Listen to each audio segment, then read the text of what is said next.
Here's an update video on the bumper car project. So I took my templates that I cut and I rolled them in a slip roll. And after I rolled them, I clamped it on to the body, you can see here. And I tack welded it on with my TIG welder. So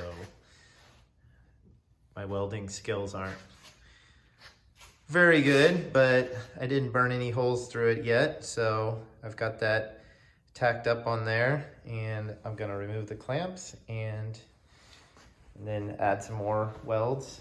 So I'm just using this nice little air-cooled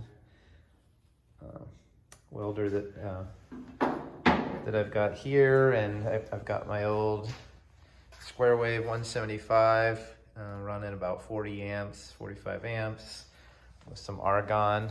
Another thing that I dug out is I got this old set of Martin tools, like hammer and dollies, and believe it or not, I bought these at Sears, and they work pretty well for body work. So I was able to use the hammer and the dolly here and fit the body and my new steel together so that there wasn't a big gap. So I just kind of pinched it. So that's it.